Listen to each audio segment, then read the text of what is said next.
வணக்கம் மக்களே! இந்த வாரம் ஒரு பங்குல இருக்கக்கூடிய ஆப்பர்ச்சுனிட்டிய பத்தி உங்க கூட டிஸ்கஸ் பண்ணணும்னு நான் நெனச்சேன்.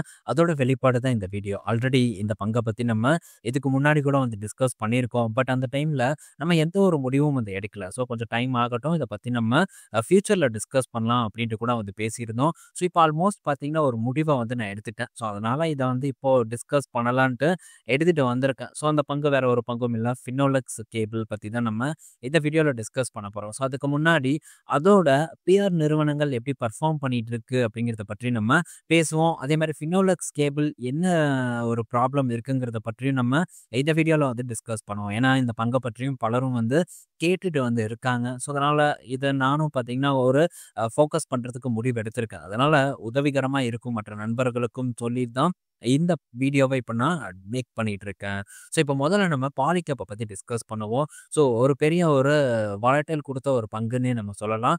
லாஸ்டா 24ல ஒரு நல்ல ஒரு டிப் வந்து இந்த பங்குல நடந்தது. அதுக்கப்புறம் அகெயின் 25ல ஸ்டார்ட்டிங்லேயே பார்த்தீங்கன்னா ஒரு நல்ல கரெக்ஷன் ஏற்பட்டது. இப்போ அகெயின் பார்த்தீங்கன்னா அதோட பழைய ஒரு உச்சத்தை நோக்கி நகர்ந்து போயிட்டு இருக்கு. ஆல்மோஸ்ட் பார்த்தீங்கன்னா ஆல் டைம் ஹை கிட்ட தான் இந்த பாலிகேப் வந்து ட்ரேட் ஆயிட்டு இருக்கு. ஒரு நல்ல பர்ஃபார்மன்ஸ் பார்த்தீங்கன்னா கொடுத்துட்டு இருக்கு. ஒரு 80% மேலான ஒரு ரிட்டர்ன் பார்த்தீங்கன்னா பாலிகேப்ல வந்து ஏற்பட்டிருக்கு. ஸோ நம்ம பொறுமையா வந்து ஹோல்டு பண்ணிட்டு தான் இருக்கோம். ஒரு வருஷத்துக்கு மேல ஆகுது. நெக்ஸ்ட்டு அடுத்து 26 வந்ததுன்னா, ஆல்மோஸ்ட் 2 வருஷத்த வந்து கம்ப்ளீட் பண்ணிரும். இந்த பங்க வந்து நம்ம கை வச்சு. ஸோ இப்போ வரைக்கும் ஒரு பெட்டர் பெர்ஃபார்மன்ஸ குடுத்துட்டு இருக்கக்கூடிய ஒரு பங்கா இருக்கு. ஸோ இந்த பங்க இப்ப எதுக்கு டிஸ்கஸ் பண்றேன்னா, ஆல்மோஸ்ட் வந்து பாலிகேப், ஆர்ஆர் கேபிள் போன்ற வயர்சன் கேபிள்ஸ் பங்குகள் எல்லாமே ஒரு நல்ல பர்ஃபார்மன்ஸை வந்து போஸ்ட் பண்ணிட்டு இருக்கு. ஆனால் அதே சமயத்தில் ஃபினோலெக்ஸ் கேபிள் கிட்ட இருந்து மட்டும் பெருசாக எந்த ஒரு பர்ஃபார்மன்ஸும் வந்து ஏற்படாமல் இருந்துட்டு வந்துட்டு இருக்கு. ஸோ இந்த ஃபினோலெக்ஸ் கேபிள் ஏதாச்சும் ஒரு ப்ராப்ளம் இருக்கான்னு செக் பண்ணதுல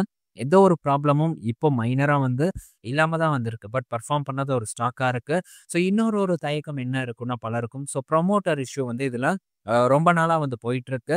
ஸோ அது ஏதாச்சும் ஒரு இஷ்யூவா இந்த பங்குக்குன்னு பார்த்தா, அது பெரிய இஷ்யூ இல்ல. ஏன்னா, இதுக்கு முன்னாடியே பார்த்தீங்கன்னா, இந்த ப்ரொமோட்டர் இஷ்யூங்கிறது தொடர்ந்து நடந்துட்டு இருக்கு. இப்ப 2016ல இதோட ஒரிஜினல் ப்ரொமோட்டர் வந்து இறந்ததுக்கப்புறம், அங்க கசின்ஸ் பிரச்சனை வந்து ஓடிட்டு இருக்கு. ஒண்ணு பிரகாஷ் சப்பாரியா அப்படிங்கிற ஒருத்தர், இன்னொருத்தர் தீபக் சப்பாரியா அப்படிங்கிற 2 கசின்ஸ்க்கு நடுவுல ஒரு ப்ராப்ளம் வந்து போயிட்டு இருக்கு. பட் இந்த ப்ராப்ளம் வந்து யாருக்கு வந்து ஒரு பெரிய ஒரு பாதிப்பை ஏற்படுத்துன்னு கேட்டா, ஸோ இந்த தீபக் சப்பாரியா அப்படிங்கிறவளுக்கு தான் வந்து ஒரு ப்ராப்ளம் ஏற்படுத்துது. மாறா ஸோ இந்த நிறுவனத்தோட கண்ட்ரோல் ஆல்மோஸ்ட் பார்த்தீங்கன்னா, பிரகாஷ் சப்பாரியா கிட்ட தான் வந்து இருக்கு. இந்த நிறுவனத்தோட promoter group company Orient electrical அப்படிங்கிற ஒரு நிறுவனம். ஸோ இந்த நிறுவனத்தில் அதிகப்படியான பங்குகளை வச்சுட்டு இருக்கக்கூடிய நபரா பிரகாஷ் சப்பாரியா இருக்காங்க. ஆல்மோஸ்ட் அவருக்கு சாதகமான தீர்ப்பு தான் ஹைகோர்ட், அதாவது உச்சநீதிமன்றத்தில் இருந்து கூட வந்து வந்திருக்கு. ஸோ அதனால இப்போதைக்கு இந்த ப்ரொமோட்டர்னால எந்த ஒரு ப்ராப்ளமும் இல்லை. ஏன்னா முழு கண்ட்ரோலும் ஆல்மோஸ்ட் வந்து பிரகாஷ் சப்பாரியா கிட்ட தான் இருக்கு. ஸோ இதெல்லாம் வந்து இஷ்யூ போகும்போது கூட இந்த பங்குல ஒரு நல்ல அப்சைட் மொமெண்டம் வந்து இருந்தது. பட் இப்போ இந்த பங்கு ஒரு கரெக்ஷன்ல தான் இன்னும் வந்து இருந்துட்டு இருக்கு. ஸோ பெரிய ஒரு பர்ஃபார்மன்ஸை பார்த்தீங்கன்னா போஸ்ட் பண்ணாமையும் வந்து இருக்கு. பட் இந்த பங்குல எனக்கு ஒரு ஆப்பர்ச்சுனிட்டி இருக்கிறதா நான் வந்து ஃபீல் பண்ற ஒரு காரணத்தினால இந்த பங்குல கை வைக்கலாம் அப்படிங்கிற ஒரு முடிவில் நான் இருக்கேன். ஸோ என்னை பொறுத்த வரைக்கும் இதில் ஒரு பெஸ்ட்டான ஒரு லெவல் அப்படின்னு பார்த்தா 800 ஒரு நல்ல சப்போர்ட் லெவலாக இருக்கு.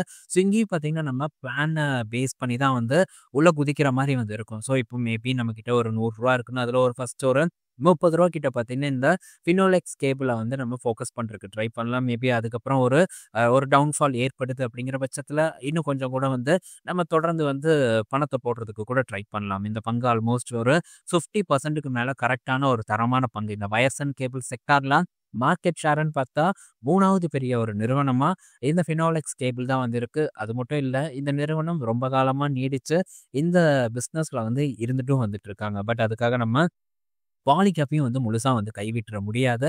பட் பாலிகேப்ல கொஞ்சமா வந்து ப்ராஃபிட் புக் பண்ணலாங்கிற ஒரு ஐடியா எனக்கு இருக்கு. ஸோ ஷேர் மார்க்கெட் அப்படின்னாலே பீக்ல வந்து விற்கணும், அதே மாதிரி பாட்டம்ல வந்து வாங்கணும் அப்படிங்கிறது தான் எழுதப்படாத ஒரு ரூல். பட் பலருக்கும் பார்த்தீங்கன்னா பீக்ல வந்து விற்கிறதுக்கு மனசு வராது. இன்னும் வந்து ஒரு ஏற்றத்தை கொடுக்கும் அப்படிங்கிற ஒரு எதிர்பார்ப்பு பார்த்தீங்கன்னா இருக்கும். அதே சமயத்தில் கீழே இறங்கிட்டு இருக்கக்கூடிய பங்கு, உதாரணத்துக்கு ஃபினோலெக்ஸ் கேபிள் மாதிரி பங்கு 1600க்கு மேலே இருந்த பங்கு இப்போ ஒரு ₹830 கிட்ட வந்து ட்ரேட் ஆகிட்டு இருக்கு. இதுல வந்து பெருசா பெர்ஃபார்ம் பண்ணாதனால, ஸோ இந்த பங்குல மேபி ஏதாச்சும் ஒரு ப்ராப்ளம் இருக்குமோ அப்படிங்கிற ஒரு பயம் கூட இருக்கலாம். பட் இந்த மாதிரியான விஷயங்கள தான் மார்க்கெட்ல நம்ம பண்ணணுங்கிறது என்னுடைய ஒரு ஒப்பீனியனா இருக்கு. அதுக்காக மற்ற நண்பர்கள பண்ண வைக்கணுங்கிறது என்னுடைய ஒரு நோக்கம் இல்ல. ஸோ நான் பண்றேன். மேபி இது தவறா கூட போய் முடியலாம். பட் இருந்தாலும் எனக்கு வந்து இந்த இடத்துல ஒரு கான்ஃபிடென்ட் இருக்கிறதா நான் ஃபீல் பண்றேன். ஸோ கொஞ்சம் வந்து ஃபுல்லா செக் பண்ணி பார்த்ததுல பெருசா எந்த ஒரு டிராபேக்கும் தெரியல. அதனால ஃபினோலெக்ஸ் கேபிள் அடுத்த கட்ட என்னுடைய ஒரு புது பங்கா இருக்குங்கிறது இந்த இடத்துல நான் சொல்லிக்கிறேன். அதே சமயத்துல பாலிகேப்ல கொஞ்சோண்டு வந்து ப்ராஃபிட் புக் பண்ணலான்னு இருக்கேன். ஒரு 20% பார்த்தீங்கன்னா புக் பண்ணலான்னு இருக்கேன். ஸோ ரொம்ப பெருசா பண்ண போறதில்ல. ரொம்ப கொஞ்சமா ஏன்னா இந்த பங்கு எனக்கு லாங் டேர்ம்க்கு ஹோல்டு பண்ணணும் அப்படிங்கிற ஒரு ஐடியால இருக்கேன். என்னதான் ஹோல்டு பண்ணணுங்கிற ஒரு ஐடியா இருந்தாலும் ஸோ ஒரு 20% ப்ராஃபிட்ட வந்து புக் பண்றதுல எந்த ஒரு தவறும் இல்ல. இன்கேஸ் வந்து இது இன்னும் ஒரு பெரிய ஒரு ஏற்றத்த குடுக்குது அப்படிங்கிற பட்சத்துல அனதர் ஒரு 25% to 30% வரைக்கும் ப்ராஃபிட் புக் பண்ணாலும் பண்ணுவேன். ஸோ இதுதான் இப்போதைக்கு என்னுடைய ஒரு பிளானா இருக்கு. ஸோ இதுக்கு முன்னாடி ஃபோக்கஸ் பண்ண பாலிகேப்ல நான் என்ன பண்ண போறேன் அப்படிங்கிறத பத்தி இந்த இடத்துல டிஸ்கஸ் பண்ணியிருக்கேன். ஸோ வரக்கூடிய நாட்கள்ல என்ன பண்ண போறேன் அப்படிங்கிற ஒரு விஷயத்தை பத்தியும் டிஸ்கஸ் பண்ணியிருக்கேன். புது ஆப்பர்ச்சுனிட்டிய பத்தியும் நான் டிஸ்கஸ் பண்ணியிருக்கேன். மேபி உங்களுக்கு ஏதாச்சும் சந்தேகங்கள் இது ரிலேட்டடா இருந்ததுன்னா மறக்காம கீழ கமெண்ட் செக்ஷன்ல கமெண்ட்டா வந்து போஸ்ட் பண்ணலாம். அப்கமிங் வீடியோஸ்ல நம்ம அத பத்தி டிஸ்கஸ் பண்றதுக்கு ட்ரை பண்ணலாம். அதே மாரி இன்னும் வந்து ஆப்பர்ச்சுனிட்டிய வந்து எட்டல ஃபினோலெக்ஸ் கேபிள். ஒன்ஸ் வந்து ஆப்பர்ச்சுனிட்டிய ரீச் பண்ணும்போது, அதுவும் நான் வந்து அத கரெக்ட்டா ஃபோக்கஸ் பண்ணும்போது, அந்த அப்டேட்ட நான் வீடியோ மூலியமா உங்க கூட நான் டிஸ்கஸ் பண்றேன். ஓகே. ஸோ நெக்ஸ்ட் வந்து நம்ம இன்னைக்கோட மார்க்கெட் அப்டேட் குள்ள வந்து என்டர் ஆவோம். அதுல நம்ம முதலாவதா பார்க்கக்கூடியது ஹீரோ மோட்டார் கார்ப் கிட்ட இருந்து வந்த அப்டேட். ஸோ இப்ப இந்த ஹீரோ மோட்டார் கார்ப் பார்த்தீங்கன்னா, தம்ஸ் அப் கூட சேர்ந்து ஒரு கொலாபரேஷன வந்து பண்றாங்க. மார்க்கெட்டிங் கொலாபரேஷன் அப்படின்னு வந்து கூட சொல்லலாம். ஸோ இதன் மூலியமா ஏதாச்சும் ஒரு பெரிய பெர்ஃபார்மன்ஸ் வருமா அப்படிங்கிறதெல்லாம் நம்ம பொறுத்து இருந்து தான் வந்து பார்க்கணும். பட் இப்போதைக்கு ஸோ இந்த ஜிஎஸ்டி கட்னால ஹீரோ மோட்டார் கார்ப் ஒரு நல்ல பெனிஃபிட் அடையுங்கிற ஒரு எதிர்பார்ப்பும் அது இருக்கு. பட் அதை எப்படி பூர்த்தி பண்ணுவாங்கன்னு பார்ப்போம். அதே சமயத்துல இந்த மாதிரியான கொஞ்சம் ஹை எண்ட் வண்டி ஏன்னா ஹீரோ மோட்டார் கார்ப் அப்படின்னு பார்த்தாலே ஒரு பட்ஜெட் வண்டியா தான் வந்து இருக்கும். ஸோ ஹை எண்ட் வண்டி எந்த அளவுக்கு ஒரு விற்பனையை தருதுங்கிறத வெயிட் பண்ணி பார்க்கணும். ஏன்னா இதுக்கு முன்னாடி கொண்டு வந்த மேவரிக் எல்லாம் வந்து ஃபெயிலியர் ஆச்சு. ஆல்மோஸ்ட் வந்து அதை டிஸ்கண்டினியூவே வந்து பண்ணிட்டாங்க. ஸோ இதுல இருந்து இந்த ஹை எண்டை எப்படி இவங்க பூஸ்ட் பண்ணுவாங்கங்கிறத நம்ம பொறுத்திருந்து வந்து பார்ப்போம். பட்ஜெட் வெஹிக்கிள் கண்டிப்பா வந்து ஒரு நல்ல விற்பனை ஹீரோ மோட்டார் கார்ப்க்கு குடுக்குங்கிறதுல மாற்று கருத்து இல்ல. அதே மாரி ஸோ நாளைக்கு பார்த்தீங்கன்னா, இந்த ஜிஎஸ்டி புது ஜிஎஸ்டி அமலுக்கு வருது. அத பத்தி நம்ம ஈவினிங் வீடியோல வந்து டிஸ்கஸ் பண்ணுவோம். ஸோ அடுத்தது பார்த்தீங்கன்னா ஸோ பிராமல் என்டர்பிரைசஸ் கிட்ட இருந்து ஒரு அப்டேட் வந்திருக்கு. So பிராமல் enterprises September 23 record data announce பண்ணியிருக்காங்க டீலிஸ்ட் பண்றதுக்கு. இந்த பிராமல் என்டர்பிரைசஸ பிராமல் ஃபினான்ஸ் கூட வந்து மெர்ஜ் பண்ண போறதா வந்து சொல்லியிருக்காங்க. ஸோ இப்போ பிராமல் என்டர்பிரைசஸ் ஒரு பங்கு நம்ம கையில இருந்ததுன்னா, இன்னொரு ஒரு ஃப்ரீ பங்கா அதாவது ஃப்ரீ பங்குன்னு சொல்லக்கூடாது. இன்னொரு பங்கா நமக்கு இந்த பிராமல் ஃபினான்ஸ் பார்த்தீங்கன்னா குடுக்கப்படும் அப்படிங்கிற ஒரு அப்டேட் பார்த்தீங்கன்னா, நமக்கு இன்னைக்கு டேல வந்து கிடைச்சிருக்கு. ஸோ இந்த பிராமல் என்டர்பிரைசஸ் இப்போ ரீசென்ட் டேஸா ஓரளவு பெட்டர் பெர்ஃபார்மன்ஸ வந்து குடுத்திருக்கு. பட் லாஸ்ட் ட்ரேடிங் செஷன்ல ஒரு டிப்பும் பார்த்தீங்கன்னா, இந்த பங்குல வந்து ஏற்பட்டிருக்கு. பட் இது இந்த பிராமல் ஃபார்மாலாம் டீமர்ஜ் ஆகுறதுக்கு முன்னாடி பார்த்தீங்கன்னா, ஸோ இதுல வந்து நான் ட்ரேட் பண்ணியிருக்கேன். ஸோ இதுவும் கொஞ்சம் நல்ல ஒரு மூவ்மெண்ட் குடுக்கக்கூடிய ஒரு பங்கு அந்த டைம்ல கோவிட்க்கு முன்னாடி வந்து நான் சொல்றேன். ஸோ ஒரு நல்ல மூவ்மெண்ட் குடுக்கக்கூடிய பங்கு. ஸோ நம்ம இந்த மாரி இன்ட்ராடே அப்படின்னுலாம் வந்து சூஸ் பண்ணும்போது, ஸோ நல்ல மூவ்மெண்ட் இருக்கக்கூடிய பங்குகள வந்து சூஸ் பண்ணும்போது ஓரளவு நல்ல வாலடைல் எதிர்பார்க்க முடியும். டக்குன்னு வந்து நம்ம ப்ராஃபிட் புக் பண்ணிட்டு எக்ஸிட் ஆகுற மாரியும் நம்ம பண்ண முடியும். பட் இன்ட்ராடே எப்பனாலும் நம்ம கைய கடிக்குங்கிறதுல மாற்று கருத்து இல்ல. பார்த்துட்டு, பண்ணிட்டு வந்துட்டு இந்த இடத்துல நான் டிஸ்கஸ் பண்ணிட்டு இருக்கேன். ஸோ நல்ல லாபத்த வந்து உங்களுக்கு குடுத்துட்டே இருக்கும். பட் எதிர்பாராத நேரத்துல நீங்க சம்பாரிச்ச அத்தன லாபமும் ஒரே நாள்ல பார்த்தீங்கன்னா, காலியாகுறதுக்கான வாய்ப்பு இன்ட்ராடேல இருக்குங்கிறத நண்பர்கள் புரிஞ்சுக்கணுங்கிறதுக்காக திரும்ப வந்து இத நான் டிஸ்கஸ் பண்றேன். அடுத்தது ஸோ என்டிபிசி கிட்ட இருந்து அப்டேட் வந்திருக்கு. என்டிபிசி பார்த்தீங்கன்னா, குளோபலா இருக்கக்கூடிய யுரேனியம் அசட்ட வந்து வாங்குறதுக்கான ஒரு முயற்சியில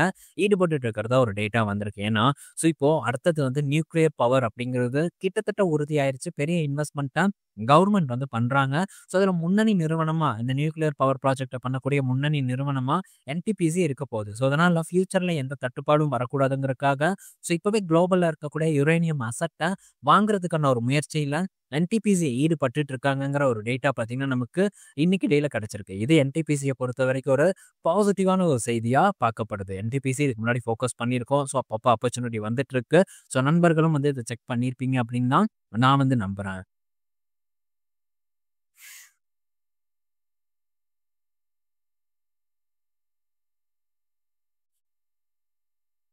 அடுத்தது பார்த்தீங்கன்னா, SAIL கிட்ட இருந்து ஒரு அப்டேட் வந்திருக்கு. SAIL பார்த்தீங்கன்னா, ஒரு 35,000 கோடி மதிப்பிலான புது ஒரு ஸ்டீல் பிளான்ட் கிரீன்ஃபீல்டு ப்ராஜெக்ட்ட வந்து பண்ண போறதா அப்டேட் ஆல்ரெடி வந்து குடுத்திருந்தாங்க. இதில முதல் கட்டமா பார்த்தீங்கன்னா, சில காம்போனன்ட் வாங்குறதுக்காக 300 கோடி பார்த்தீங்கன்னா, ஸ்பெண்ட் பண்றதுக்கான ஒரு அப்ரூவல வந்து குடுத்திருக்காங்க.